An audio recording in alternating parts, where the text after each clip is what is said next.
Signore e signori, buonasera. Welcome to this program brought to you by Salon Sanctuary and Casa Italiana, Zerilli-Marimò at New York University.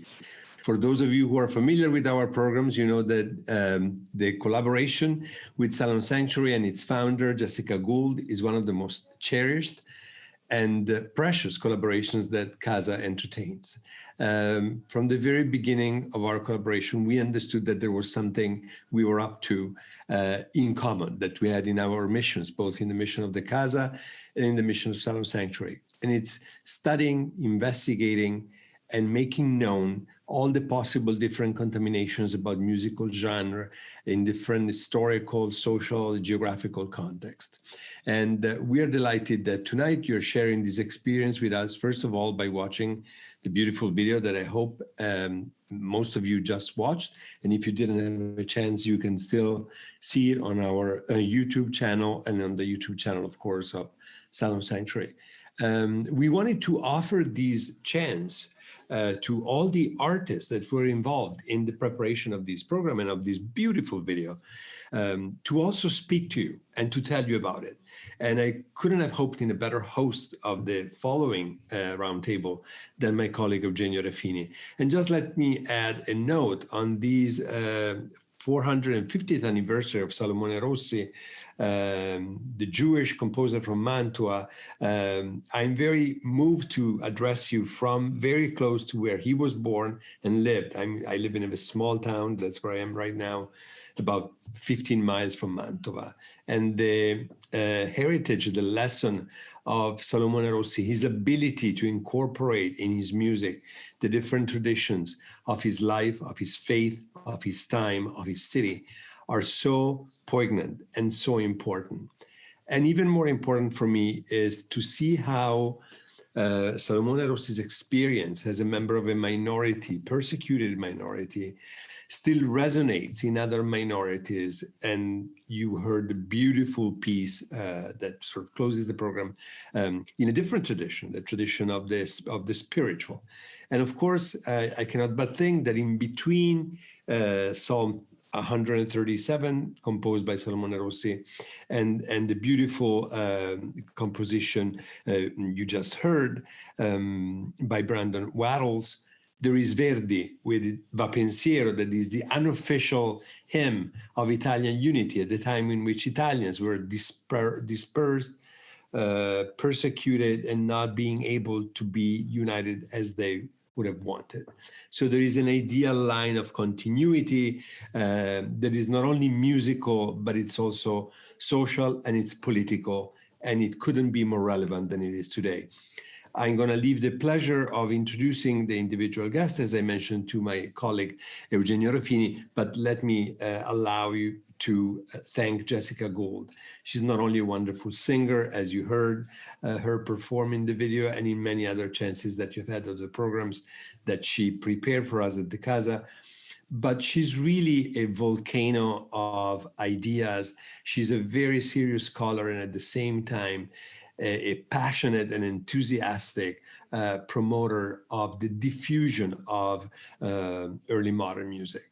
And the fact that Jessica has such a keen interest in the music produced in the early modern period in Italy, of course, is for me personally and for the institution that I represent, a source of joy, of pride, and of gratitude.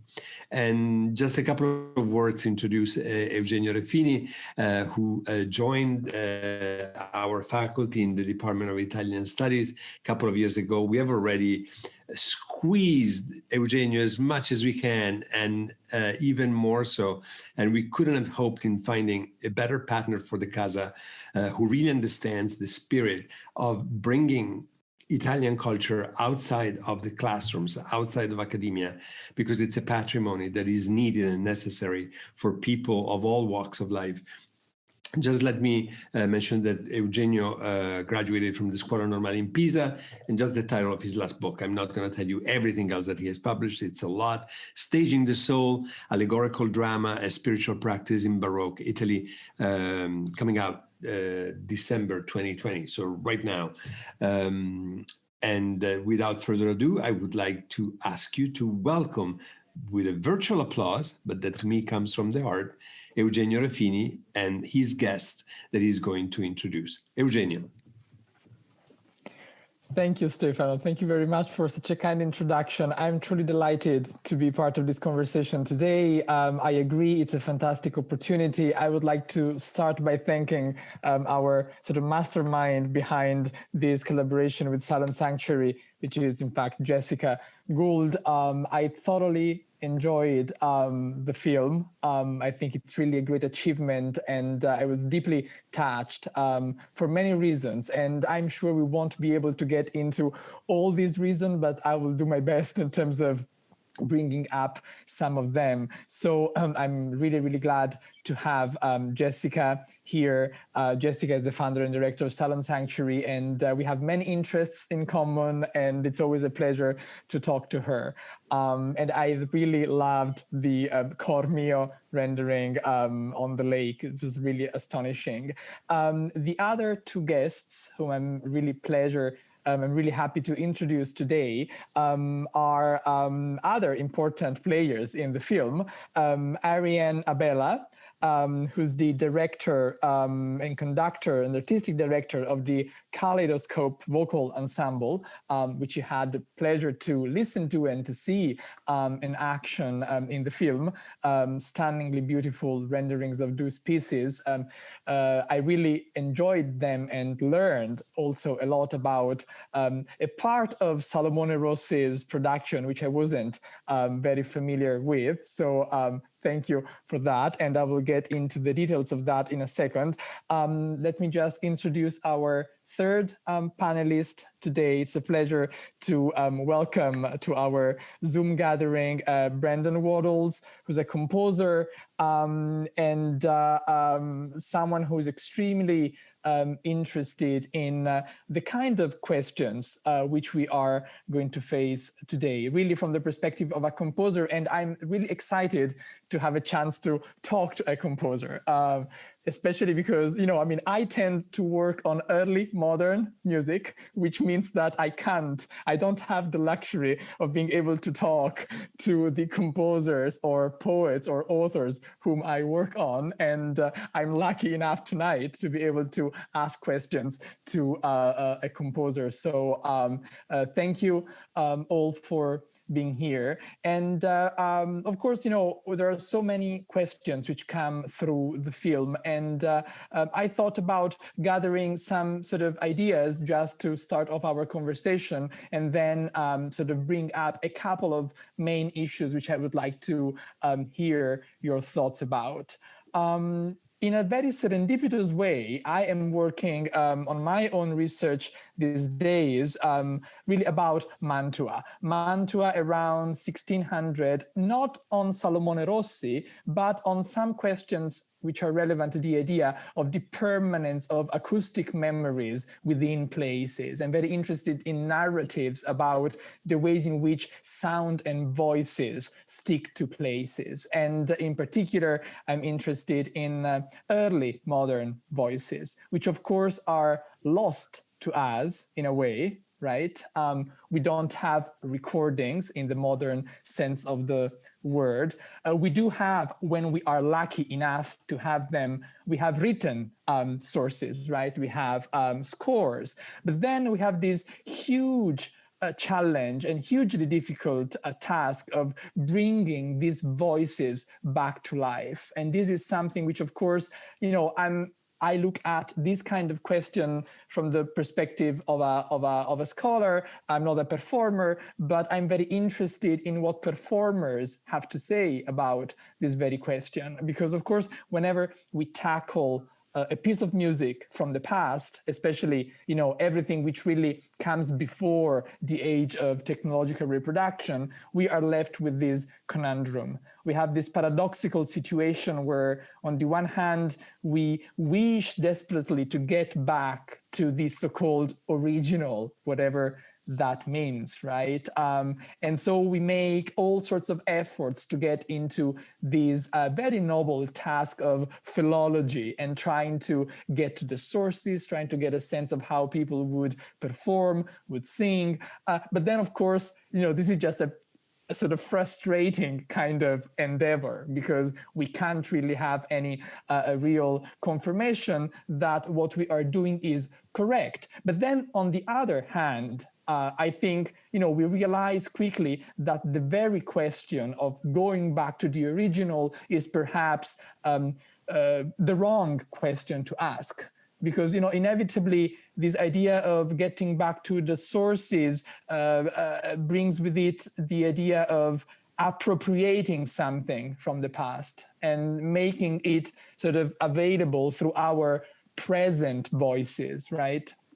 And so the past inevitably is revived through the present and through the very present of the performance, which I think creates a very interesting temporal sort of clash, tension, right, between these layers, and both at a theoretical kind of level and at a very more practical kind of level. I think this question is crucial. And so this is, I think, the sort of first cluster of issues which I would like to hear you expand on. So how to deal with this idea of lost voices, and of course behind the label lost voice, I'm also implying several political implications, right? Because voices are also lost because people made them lost, right?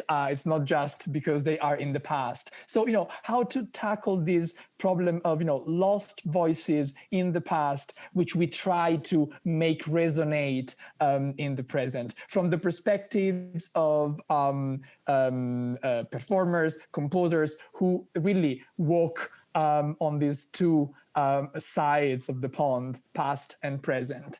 Who wants to go first? Well, I'll try. Can everybody hear me? Yeah. It's interesting how the question has two sides, because there's the acoustical lost, what people sounded like, and the repertoire that is lost, that we have to go and find.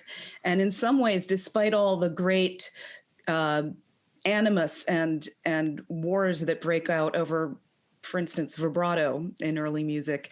And there's always this kind of tennis match that goes back and forth between different schools of what an early music singer should sound like.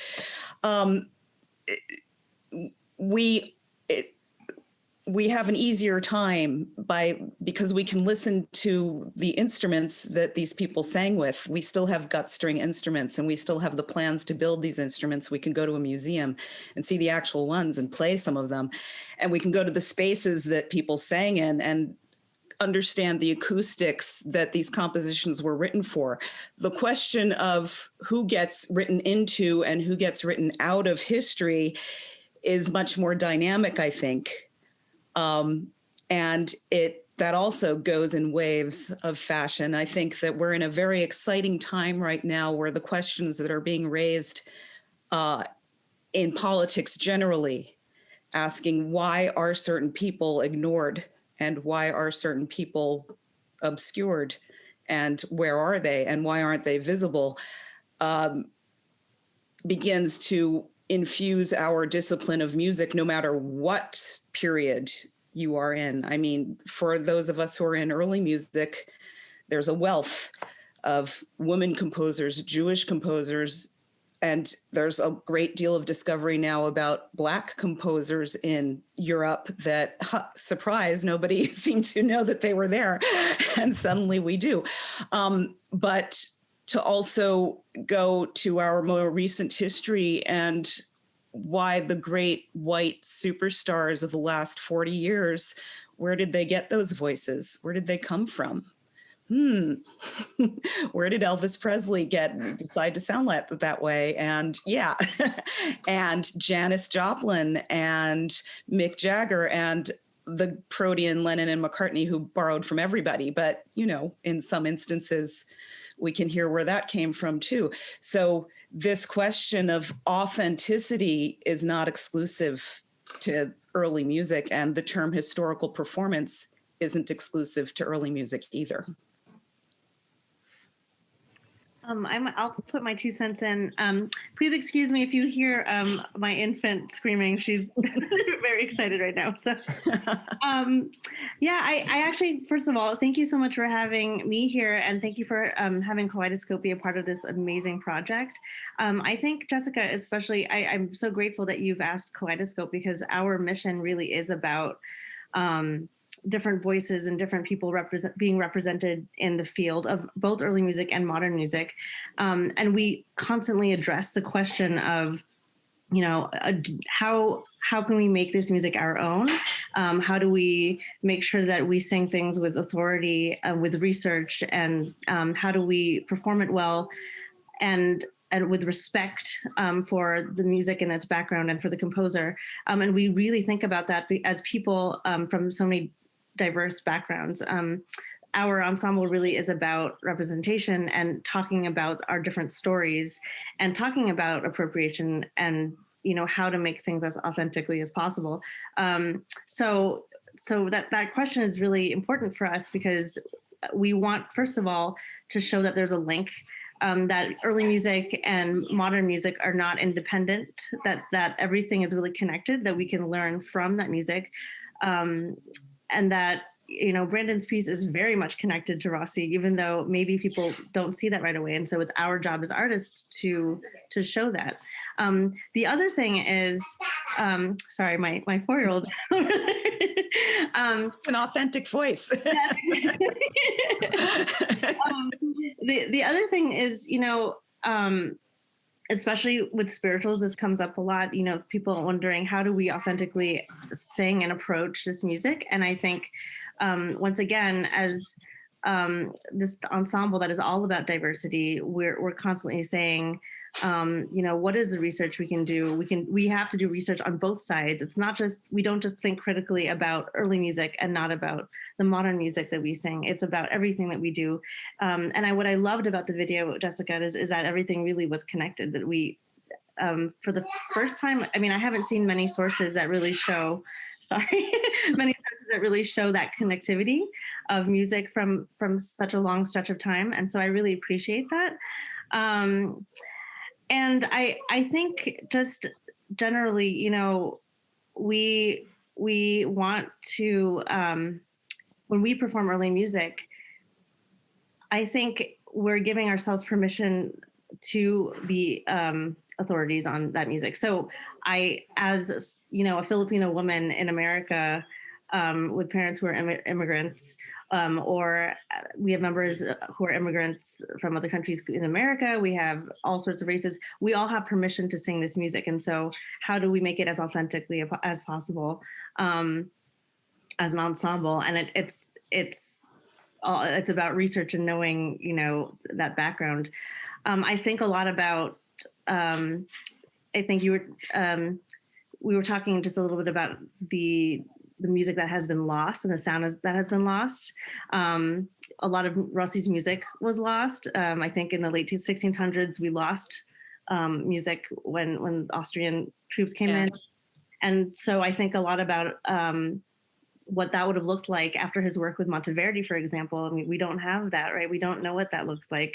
And so it's fascinating to look at, to sort of fill in the holes. And that's kind of our job as artists, is to fill in those holes sometimes.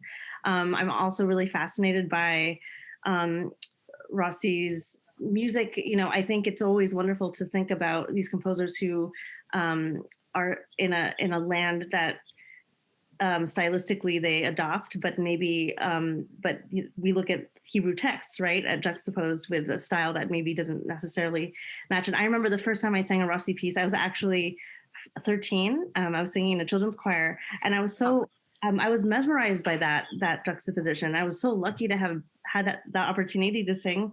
I was in the San Francisco Girls Chorus, and they did an adaptation of a piece. And I remember thinking, wow, this is amazing. We're learning a piece. It sounds exactly like this Monteverdi piece, but it's in Hebrew. And I remember thinking, this is really interesting. And so I think that it's really incredible to sort of, to see that, or to see other composers, maybe German composers who come to Italy and adopt that style. So thinking about that. And then my last thought is just, it's funny that we talked about the lost sound, because in watching the video, we are in a time in this pandemic where we can't sing together, and it's really interesting to have to sort of create reverb and create the sound that we can't achieve in person anymore.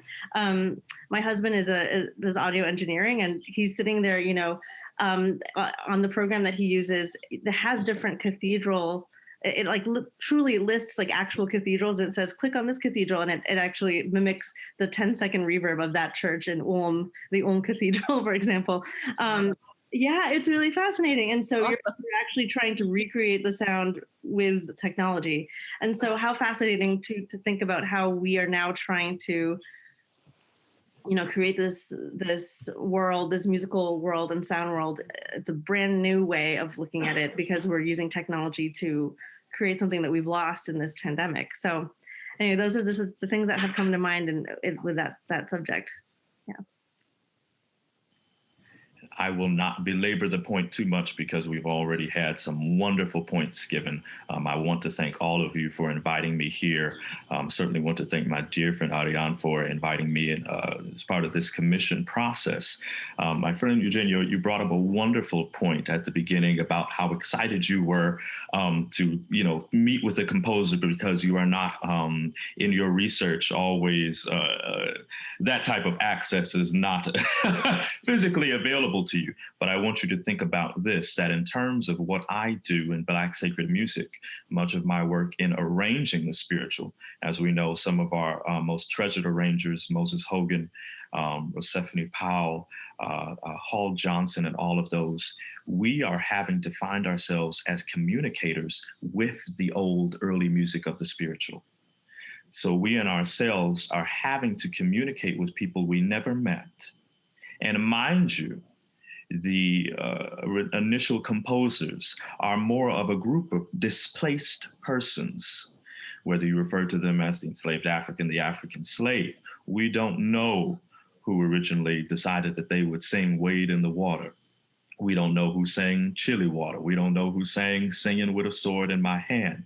And so we as arrangers are having to do that same work as communicators of a sort. Researchers are communicators of a sort, having to try and find that form of communication. What was it that inspired them? These Black and unknown bards, as James Weldon Johnson referred to them, what inspired them to create in this time of trouble? How do we sing a new song in a strange land? That strange land being America.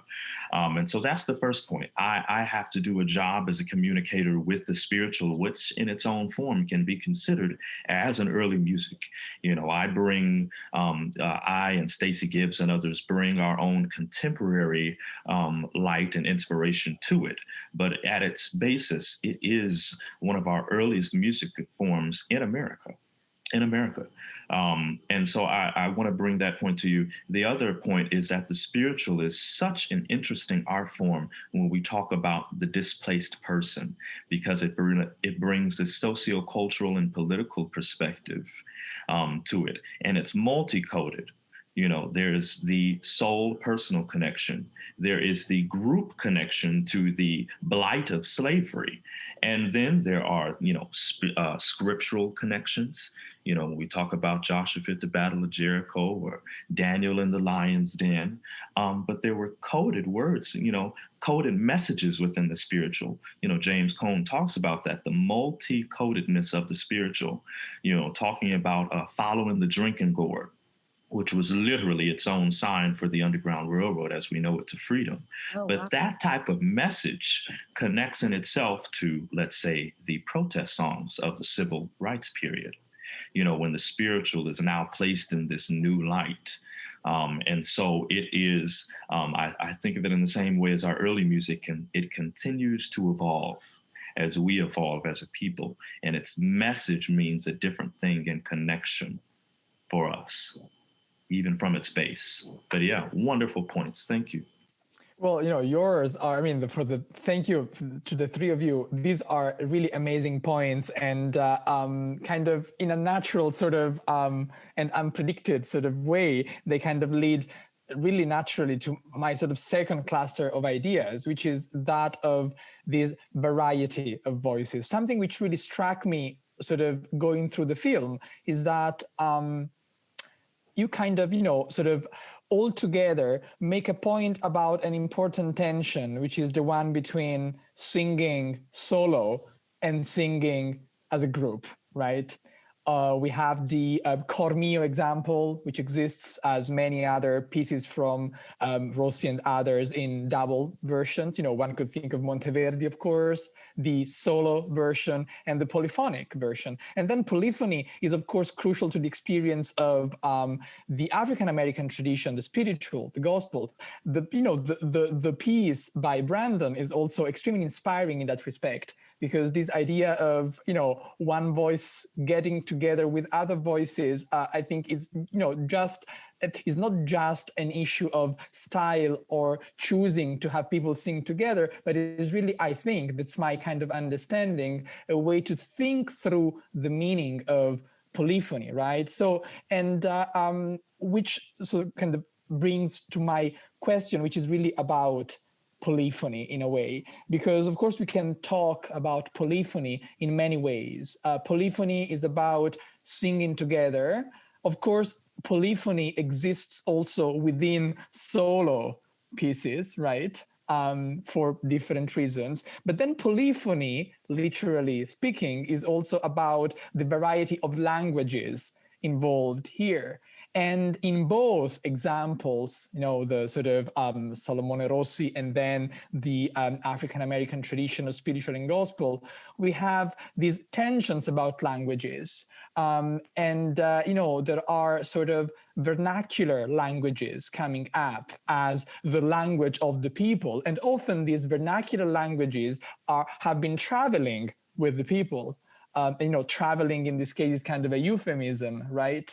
But the language has moved alongside the bodies, and the language keeps many marks of the embodied experience of life, which is then voiced through music. And in my sort of, from my standpoint, to listen to the Rossi piece in Hebrew was also mesmerizing, because of course I'm kind of familiar with that kind of formal language sung in Italian.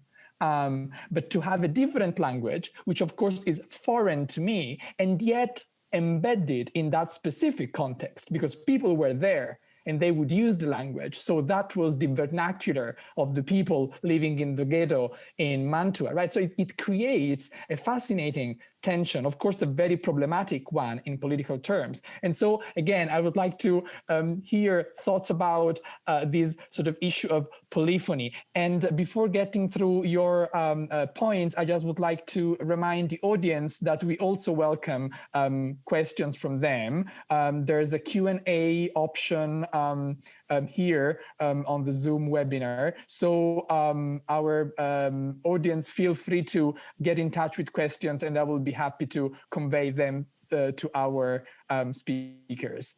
Okay, let's go ahead with the point. Well, if I may. Who wishes to go first? Jessica. Sure. Polyphony in Salomone Rossi was a very heated situation, because up until then, Jewish music was required to be monophonic, one voice. And why? It was because the Jews considered themselves a people in mourning after the destruction of the temple, which resulted in the population known as Italian Jewry, because they were taken as slaves from Rome by Titus. And that was the event. So for Rossi to come in and say, here, have some polyphony, was like, was just very provocative and deeply offensive. And he nearly wound up like Spinoza, kicked out of his community and excommunicated, except for the patronage of the great Rabbi Leone di Modena, who said, no, excuse me, this is very interesting. This actually speaks very closely to the Jewish experience of the diaspora, because there's so many different voices singing at the same time. So in his highly erudite way, he said, chill out and take a listen and just, calm down, everybody. And so Rossi, it's key to Rossi's standing as a liminal figure who had one foot in each world, and managed to continue that way without getting killed by the Mantuan government and without getting excommunicated by his own. So, and I have to say, though, that it's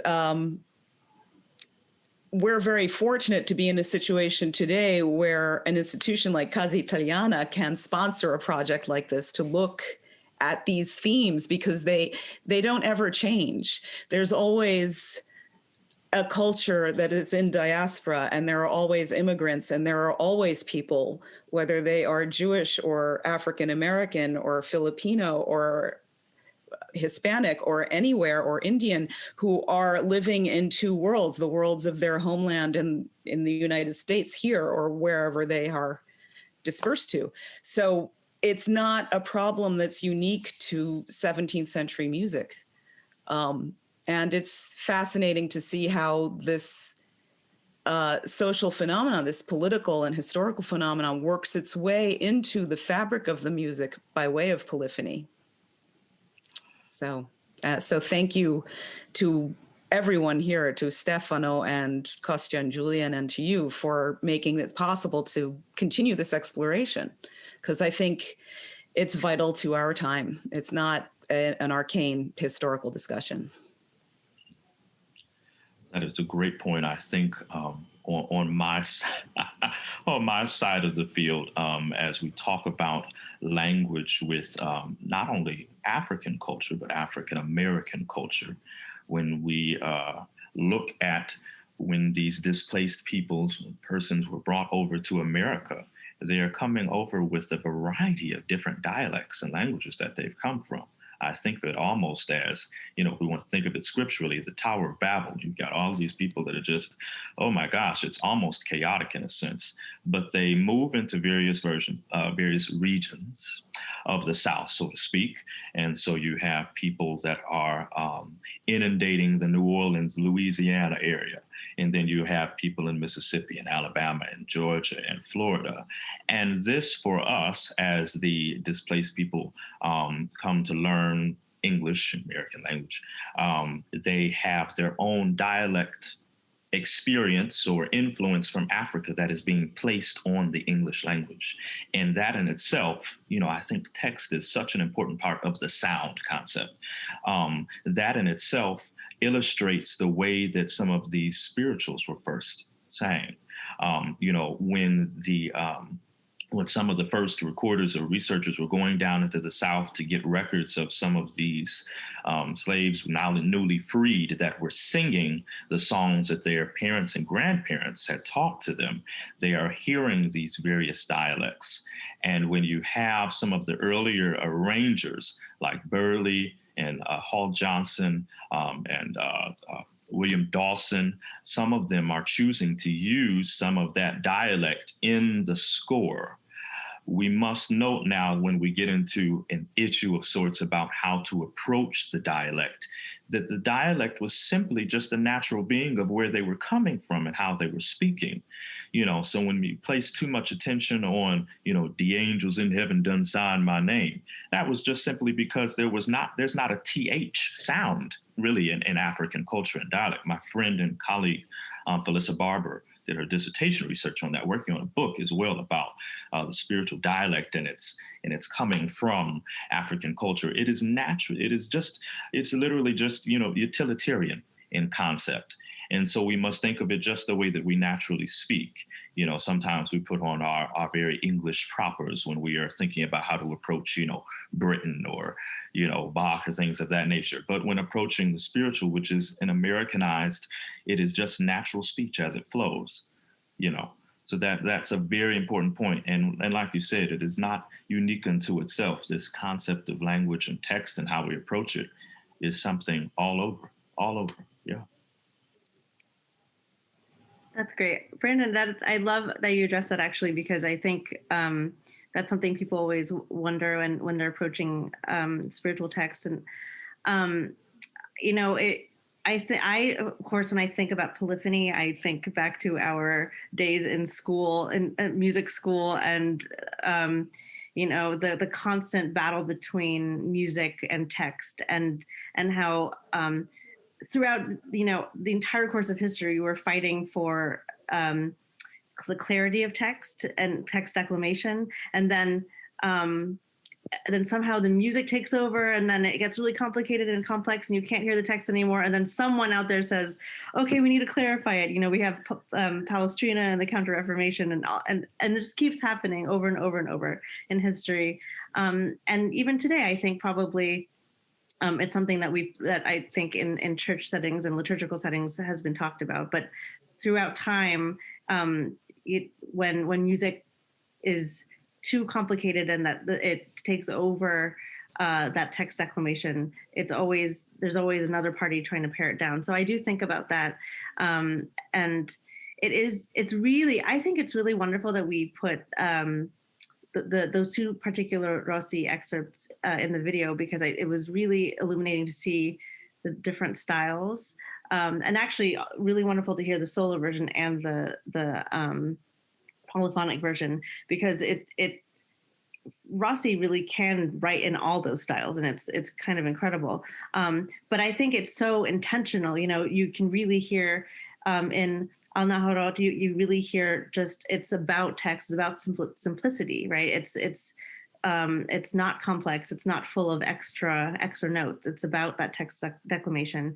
And then you hear Con Mio, and it's just, there's a lot in there. Once it's the polyphonic version, the singers can feel entitled even to add a little bit of themselves and little cadenzas at the end, and so the music itself lends itself to a little bit more freedom, and I think that's really interesting to sort of see the different styles put together, and to think about what it means to have polyphony, and yeah, it's really a fascinating thing, and I love, Brandon, that you brought that in, because I think that's these things that are still really evident and still very present in the music that we make today. And absolutely, you brought up a great point, and I want to make sure that I speak on this in terms of Black music culture. This idea of polyphony, all of this, of course, when we talk about Black music culture, our start is with African music and culture, and when we think about polyphony with us, with Black music and culture, it comes in what we call and response.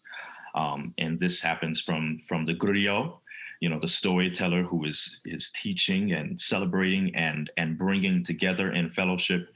It translates into American church culture for us when we experience those, what we call the Watts tunes, which we love so much. Isaac Watts, one of the great hymn writers, and how we utilized, because of course we were not, many of us were not able to learn to read and write. And so you would have the one educated one, and that would be your pastor or your cantor or your worship leader for sorts. And that was how we lined. You would line the hymn, and then the others would respond to you in that sense. And so when you get spirituals like, have you got good religion? And then the response is certainly, Lord. Or even in the sense of singing with a sword in my hand, when you've got singing with a sing. All of this idea of polyphony comes, and as Arianne talks in Black music culture, it finds its way through spirituals, through jazz, through gospel music, through hip hop. Hey, ho, hey. That is all call and response. That is all polyphony in a beautiful way. And we have found ways to utilize that polyphony from its base into many creative fashions, just like Rossi and Monteverdi and any of those would have used. So I think it's beautiful, yeah. And if I may jump in on this point, I think this is really great for various reasons, and one of them is that by pairing these two apparently different and very far away kind of experiences, that of Salomone Rossi in Mantua around 1600, and then the tradition of spiritual and gospel in the African American tradition, I think we are gaining so much, especially in terms of understanding the deepest reasons of musical expression, right? And of course, I know that I'm kind of tackling here a huge sort of problem, but I think that one of the advantages of looking at the early repertoire, the lost repertoire, through the lens of what is still ongoing in a way today and closer to us as a real lived experience really allows for a better understanding of how things went also at the time. Because, you know, a big kind of theme, which is really extremely fascinating to me, is that of really thinking through music, not just as something which is written on the page and performed as in a sort of museum style kind of thing, but really music as something which sort of exists because it is performed, something which exists because it has a performative kind of inner function, right? And of course, if we think about the experience of the enslaved Africans brought to the Americas, then of course we understand that music was not just an issue of aesthetic appreciation, but was really a way to voice something, right? And these of course can be said of the tradition of many other nations and peoples around the world. So I guess that by combining these two perspectives, our understanding of the overall process really gets increased. And in a way, I'm going to say something which sounds banal, but I think it's really crucial. The meaning of music as an experience, as a lived embodied experience, really comes to the fore. This is something which I think the project which you have been putting together, you know, shows in a supremely great way. Yeah,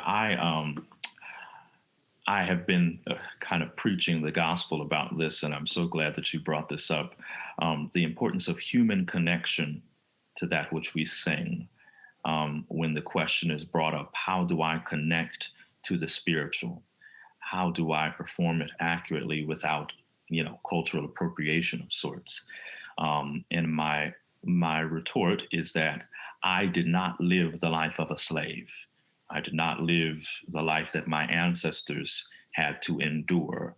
Now, withstanding any research that I need to do, that anyone should do, regarding what may have inspired such a song as City Called Heaven or Balm in Gilead, I had to realize that I had to find my own personal connection to it.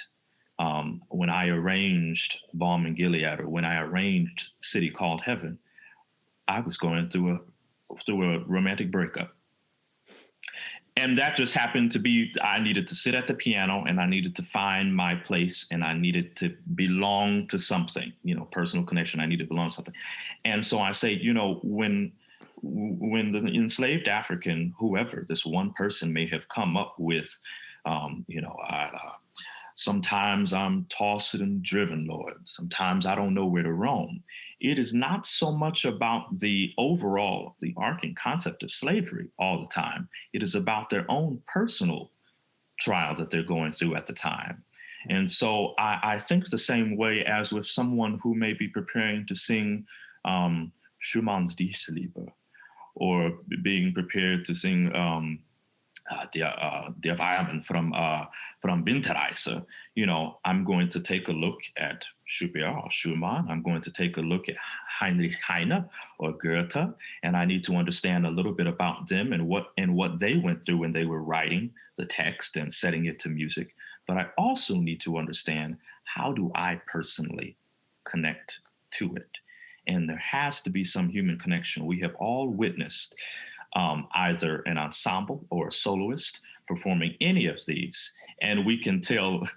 Here's our human right here. Here we can tell very well when they're in it and when they're not. When they're in it and when they're not.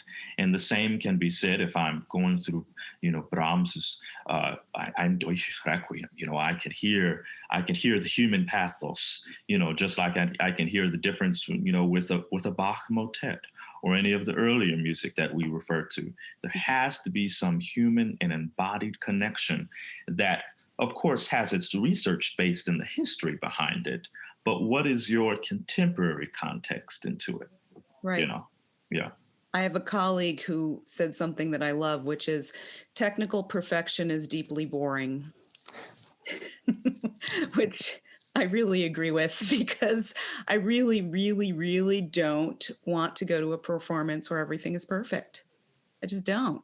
I can get a CD that's been, edited for 100 hours. I want to see somebody who's connected to the repertoire. And whatever that connection is, can be deeply private, can be known only to them. And it's their subtext. And it's what animates the stories and the texts that they're relaying to us. But it has to be true. Yeah. So there's historical truth, but there's also personal truth. And our job as kind of hybrid scholar performers is to do both, because there you are. Is to investigate the historical context so we know where this comes from. But what does it say to you when you are on stage, naked with your emotions? What are you going to say? You can't recite a textbook, and you can't recite a law case that proves your point because you've cherry picked all the information and proved your case, and you can't recite an academic thesis. You have to actually communicate something, and you have to move the audience. And that goes for whether you're a soloist all by yourself or a chorus or an orchestra. I mean, it has to move people. And that's where the discipline of historical performance, I think, is really quite fluid and has to be very responsive to what's going on around us, because the people who make it live are humans, and we have expiration dates, and we flourish in certain times. And so we have things to say about the times we live in, and we need to communicate that. We can't just be walking, journal articles about ornamentation and things, these pieces of arcane information. And so when I wrote in the script that we're fortunate to be in the cradle of our own Renaissance, it's because I believe that all of the questioning that's going on in our society right now, it's painful, and it's forcing a lot of reckoning from some of us who maybe are put past our comfort zones by asking certain questions. But it's doing wonderful things for the arts, because questioning is always good. It may not be comfortable, but it always brings forth something new and something more insightful, and brings us to a new place. And the last thing you want is for your art form or your performance practice to be encased in glass. Yeah. Because that's not what performance is. Performance is a dialogue between who's on stage and who's in the audience. And I think that's what's so challenging for us now with Zoom. And Arianne, I'm just in awe. I just have to say, I'm in awe of anybody who performs polyphony one on a part by Zoom. And I mean, my God, it was hard enough just to do a solo song. But that's where we are. We are all in the same place, and we all now our performance practice is a microphone and a video camera isolated from each other. So what is this going to do once we're back together again? How is this?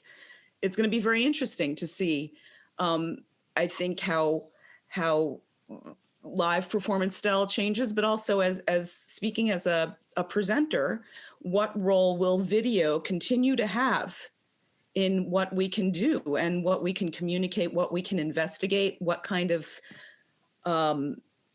information highway we can maintain with our viewers that you can't do by just saying this is a concert, this is our fall season and our spring season, buy a ticket and show up.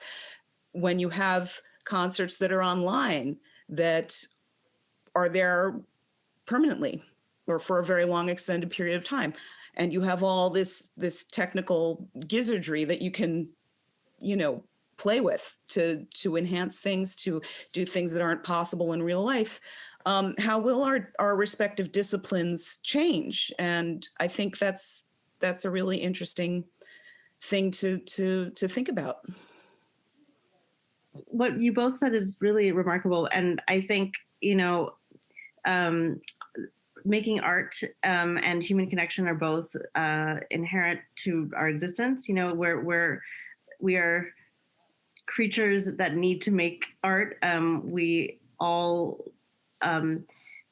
singing, though it is not always, not everyone is able to sing. Not everyone has that ability necessarily, but I think as a society, it is kind of just part of who we are, just singing right together, group singing.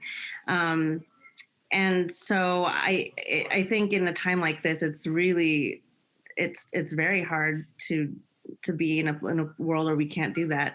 And I think that I think it's going to be really special when we can make music in person again, because I think that we just need it. I think we crave it as people, as human beings.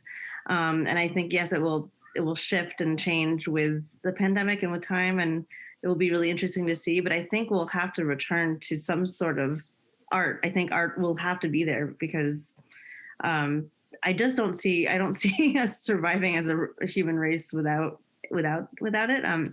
I do think about,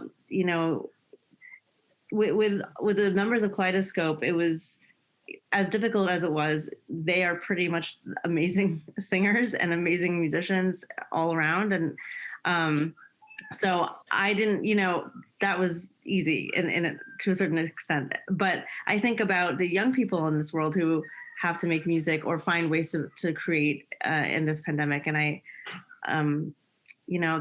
that's really hard. I think about young people who don't have the ability to make music yet in that way. I mean, virtual choral singing is not real singing with a choir, because you're just hearing yourself, right? And so anyway, I know that we've taken a turn in this conversation about this, but I do think it's all important. And I think it's really related to what, this video and the things that we've discussed earlier. I think about how music is so shaped by the atmosphere environment of the composer.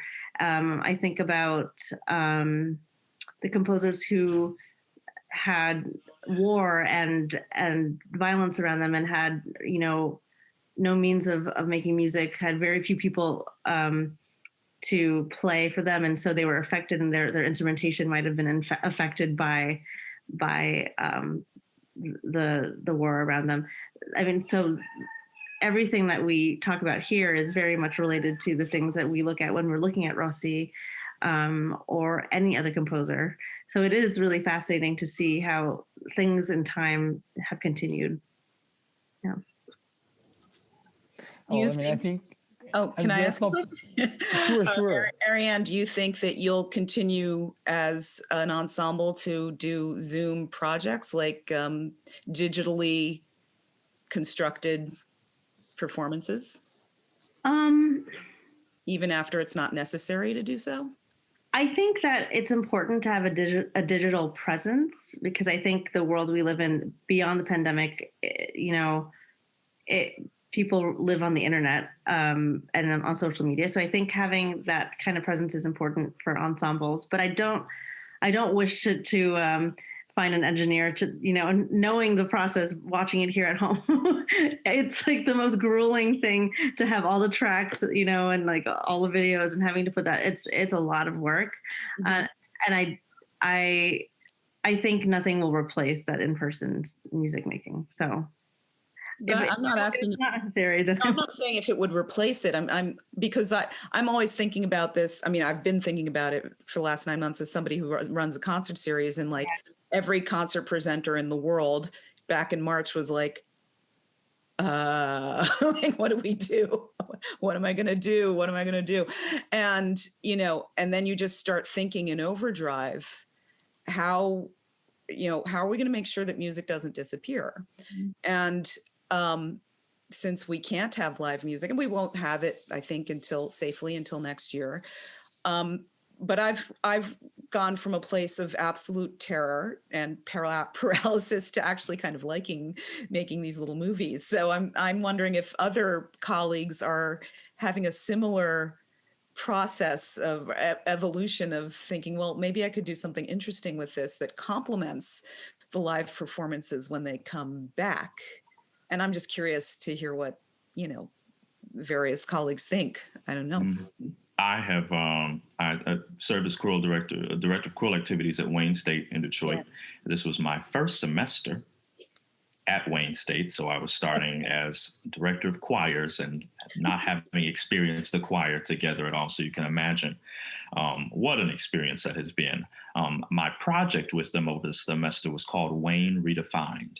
And we were reimagining the ensemble concept based on so many different concepts that had not been prior explored in many of our degree programs.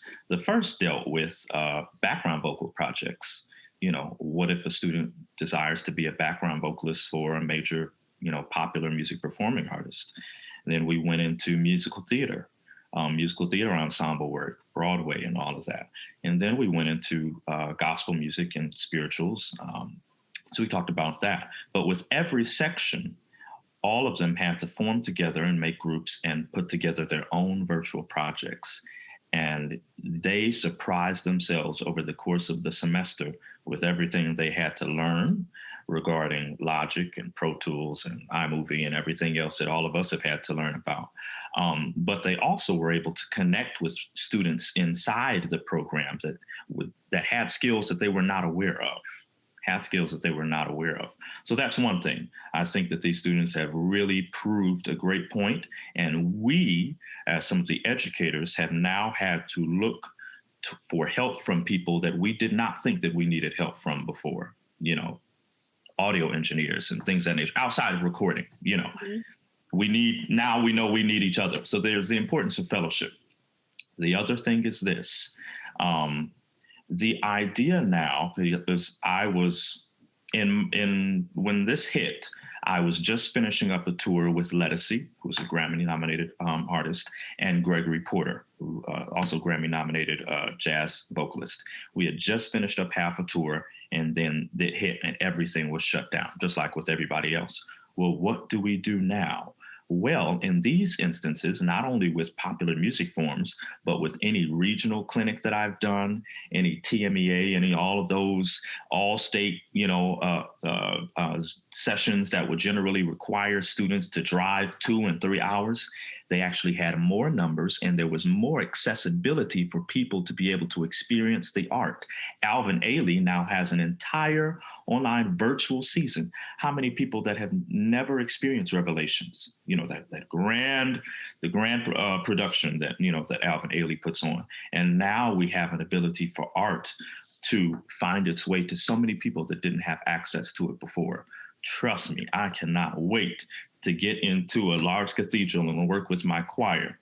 But I also know that the tech aspect of this is not going anywhere, and it should not. No, it should not. We should be prepared for something new because it has now made this art, our art, accessible to a larger form. Yeah. So if I'm, something like the Silent Night that I just premiered with Westminster, or Caravan of Love with Yale and Princeton and Harvard, or Singing with a Sword in My Hand with Casa Italiana, now we have this ability for people all over to experience something that otherwise would have just been available in a small concert setting. Right. Yeah. Yeah, that's absolutely true. The dimension of it is that the ability to transmit it to so many more people is now within our hands. And it's been a learning curve for us all, right? I mean, I'm thinking as a teacher at this point, and at the very beginning to switch to Zoom was kind of a challenge, and it still is. But at the very same time, I think I did, come up with ideas about my own teaching, which I will try to keep even afterwards when we go back to in-person teaching. And I can't wait to go back to in-person teaching, right? The very same way I can't wait to get back into a concert hall. But at the very same time, I think we all have had a chance in this very difficult and tragic situation to find ways to probably communicate better and to share things better, which I think brings us back to one of the main threads of the project, which we have been discussing today. Sharing seems to be, at least in my opinion, such a crucial aspect, not only in terms of the performance of things together, but also in terms of the political implications of all the case studies which we have been exploring, and which you have been exploring in the project. So this has been a truly fascinating discussion. I see that we are slightly over an hour, and I don't want to, I mean, I'd like to go ahead, but I don't want to keep you too long. We still have, of course, some time left. Again, if some of our listeners from the audience wish to ask question, the Q&A box is open. Otherwise, you know, if you do have, guys, some sort of final either remarks or questions for each other, that would also be something which we could do. Well, I'm just so grateful for this opportunity, because it started out as just, this entire project started out as a little idea of mine to just juxtapose different treatments of the Babylon idea in a Zoom concert, and that's it. And then Casa Italiana proposed, well, why don't you just include a narrative there and expand upon it, and made it possible for me to investigate in a much bigger way the historical dimensions of exile and isolation and everything connected to Psalm 137. So I am just very, very honored to be part of your programming, as always, and to have been able to embark on this investigation and journey with such wonderful colleagues as both of you, and everybody who is in Kaleidoscope, and Ezra Knight, who was our wonderful actor, and all the other ensembles who so generously shared their contributions to our project. So, mille grazie a tutti. That is great, Jessica. I just wanted to say that we have two remarks in the Q&A. I will go through them quickly. So Leanne says, this pandemic took from us so many things that make our lives more rich: museums, concerts, opera, and cultural programs such as these. My question is whether artists such as yourselves understand how much programs like these, for which you need to work so hard, mean to us. Thank you. And I guess that your answer will be in the very same vein. Thank you to the audience who's been with us tonight. And certainly, again, we go back to the idea of communicating and sharing. So thank you, Leanne. And then we have a remark from Elizabeth, not a question, just an expression of appreciation for the performance and discussion. A wonderful event. So I'm happy to convey these congratulations to our three fabulous presenters, artists, performers, speakers. I have to say that I'm really grateful for having been able to share this evening with you. And I hope there will be more occasions such as these in the future, hopefully getting to meet you in person at some point. I just want to thank the three of you, Jessica Gould, Arianne Abela, Brandon Waddles, for this amazing discussion. I would like to thank, of course, Casa Italiana for hosting us, Stefano Albertini, Kostya Kostic, and our fabulous Julian Zaks, who's been managing the technicalities of Zoom, which, you know, are a challenge in their own terms. So, and thank you to the fabulous audience who's been with us.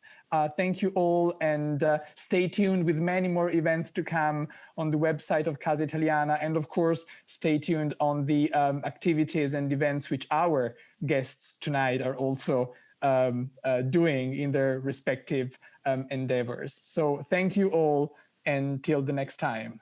Thank you. Thank you. Thank you.